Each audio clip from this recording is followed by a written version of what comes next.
Hello and welcome to the Evo India YouTube channel, and say hello to the biggest Pulsar ever. This is the Bajaj Pulsar NS400Z. It's been a long time in the making and it is finally here in the market. Welcome to our quick walk around video of the bike. We're going to be riding the bike soon, so more on how it rides and what it is like to ride later on. But this video, we're going to be telling you what you need to know about this bike. So let's get started. Now on the design front, as you can very clearly see, this is inspired from the NS200 and it is very clearly meant to be the bigger sibling to the NS200. And on the design side of things, they've pretty much nailed the brief of making it look like a bigger, more muscular NS200. From the front, you have a very similar silhouette for the LED headlight, but the unit itself is all new. You have a nice Z-shaped DRL which is flanked in the center by a projector headlight. You move behind, you have these nice tank shrouds and a 12-liter tank that again is very reminiscent of the NS200. And continuing with that entire theme, you have all the body panels to match. You have a split seat setup, you have these nice sharp rear end, and also the taillights are pretty much identical to the NS200. Now moving on to the chassis and the engine part of things, you can very clearly see that's a very similar, very familiar perimeter frame and a box type swing arm, but Bajaj assures us that this has been reinforced. It has been made stronger in all the right places because this after all does house a 373cc liquid cooled single cylinder engine that does duties on the Dominar 400 as well. And as we all know, that engine has been derived from previous gen KTM 390 Duke. Now in terms of the power outputs, this stands at 39.5 bhp and 35 Newton meters of torque. Again, very similar to the Dominar. You get all the performance to boot, but what is significantly different from the Dominar is the fact that this gets a ride-by-wire throttle system. What that enables is 4 different ride modes, and those 4 different ride modes are very clearly seen on the screen, which I will get to in a minute. So you have road, sport, rain and off-road with those different riding modes.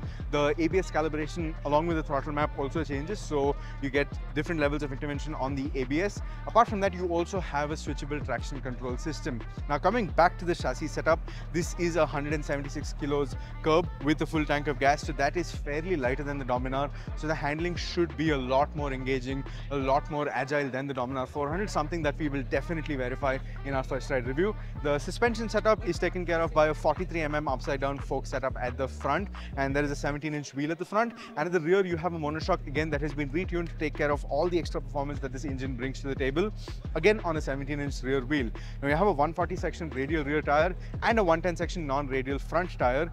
The braking setup is taken care of by a 320mm disc at the front, but as you can see very clearly, the braking caliper, it's not a radially mounted unit as you can see on the Duke and the Dominar. This is an actually mounted Grimeca caliper, and the rear disc brake also sits with a single piston unit. Now, like I said, the bike is a lot lighter than before, and apart from that, to make things easier, the saddle height is set at a very comfortable 803mm, so most riders of all shapes and sizes should not have a problem swinging a leg over and having a lot of fun with the bike. Now let's talk about the instrument cluster. This is a fully digital instrument cluster. This is something that they're calling an LCD dot matrix display, so it is still negatively lit. It's not a TFT color TFT unit, but there is some level of color to keep things engaging. And apart from that, there's a small screen over here inside the display which handles all of your connectivity features, because this after all does have Bluetooth connectivity, and it does enable a lot of features like turn-by-turn navigation, pairing your phone, handling music, and all of that is taken care of by this switch cube over here. Now the Bajaj Pulsar NS400Z is priced at ₹1.85 lakh ex-showroom. This is the introductory price. This is stellar pricing, quite the surprise that Bajaj dropped on us, and that is what I have to say about the Bajaj Pulsar NS400. But now here is what Adil Darukhanawala has to say about the Bajaj Pulsar NS400. Familiar stance, familiar bike, different animal, larger, bigger.